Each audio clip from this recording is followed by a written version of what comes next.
ಪ್ರಿಯ ವೀಕ್ಷಕರೇ ನಮಸ್ಕಾರ. ಇದು 7 Days voice news YouTube channel Davanagere. ಸಮಗ್ರ ಸುದ್ದಿಗಳಿಗಾಗಿ ನಮ್ಮ ಚಾನಲ್ನ ಸಬ್ಸ್ಕ್ರೈಬ್ ಮಾಡಿ, ಬೆಲ್ ಬಟನ್ ಪ್ರೆಸ್ ಮಾಡಿ ನಮ್ಮನ್ನು ಪ್ರೋತ್ಸಾಹಿಸಿ. ಪ್ರಿಯ ವೀಕ್ಷಕರೇ, ಇದು ದಾವಣಗೆರೆಯಲ್ಲಿರ್ತಕ್ಕಂತಹ ಗುರು ದತ್ತಾತ್ರೇಯ ಸ್ವಾಮಿಗಳ ಧ್ಯಾನ ಮಂದಿರ. ಇದು ಎಲ್ಲಿದೆ ಅಂತಂದರೆ ನಗರದ PB ರಸ್ತೆಯ ಸಾಯಿ ಇಂಟರ್ನ್ಯಾಷನಲ್ ಹೋಟೆಲ್ ಎದುರುಭಾಗದಲ್ಲಿ ಈ ಓಲಾ ಶೋರೂಮ್ ಹಾಗೂ ರಾಯಲ್ ಎನ್ಫೀಲ್ಡ್ ಶೋರೂಮ್ ಪಕ್ಕದ ಒಂದು ಸಿಮೆಂಟ್ ರಸ್ತೆ.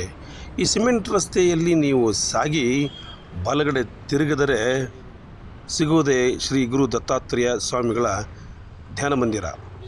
ಸರಿಸುಮಾರು 25-30 ವರ್ಷಗಳಿಂದ ಈ ಧ್ಯಾನ ಮಂದಿರವು ಹೀಗೆ ಕಟ್ಟಡ ಶಿಥಿಲಗೊಂಡಿರು. ಈಗ ಅದೊಂದು ಟ್ರಸ್ಟ್ ಕಮಿಟಿ ವತಿಯಿಂದ ಹೊಸದಾಗಿ ಕಟ್ಟಡ ನವೀಕರಣಗೊಳ್ಳಲಿಕ್ಕೆ ಸಿದ್ಧವಾಗುತ್ತಿದೆ. ಈ ಧ್ಯಾನ ಮಂದಿರದ ಬಗ್ಗೆ ಒಂದು ಸಣ್ಣ ವರದಿ.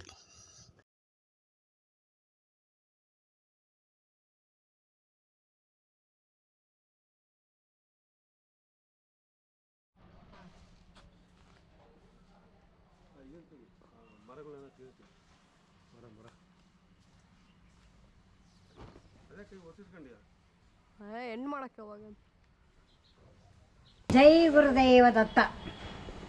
ಇವಾಗ 25 ವರ್ಷದಿಂದ ಈ ಒಂದು ಕಟ್ಟಡದ ನಿರ್ಮಾಣಕ್ಕೋಸ್ಕರ ಎಲ್ಲರೂ ತುಂಬ ಕಷ್ಟಪಡ್ತಾ ಇದ್ವಿ. ಟ್ರಸ್ಟ್ ಕಮಿಟಿ ಆಧಾರದಿಂದ ಈ ಮಠ ಇವಾಗ ಹೊಸದಾಗಿ ನವೀಕರಣ ವಿಚಾರಕ್ಕೆ ಬರ್ತಾ ಇದೆ. ತಾವೆಲ್ಲರೂ ಭಕ್ತಾದಿಗಳು ನಾಳೆ ಭೂಮಿ ಪೂಜೆ ಇದೆ. ಭೂಮಿ ಪೂಜೆಗೋಸ್ಕರ ನಿಮ್ಮೆಲ್ಲರೂ ಆಗಮಿಸಿ ಸ್ವಾಮಿಯ ಕೃಪೆಗೆ ಪಾತ್ರರಾಗಿ ನಿಮ್ಮೆಲ್ಲರ ಸಹಾಯ 10 ಗಂಟೆಯಿಂದ 10 ಗಂಟೆ ಒಳಗೆ, ಒಟ್ಟಿನಾಗೆ 9 ಗಂಟೆಯಿಂದ 8 ಗಂಟೆ ಬಂದರೂ ಸರಿಯೇ, 10 ಗಂಟೆ ಒಳಗೆ ಬಂದರೂ ಸರಿಯೇ. ದಯವಿಟ್ಟು ಎಲ್ಲರ ಭಕ್ತಾದಿಗಳು ಈ ಒಂದು ಕಾರ್ಯಕ್ರಮಕ್ಕೆ ಬರಬೇಕು.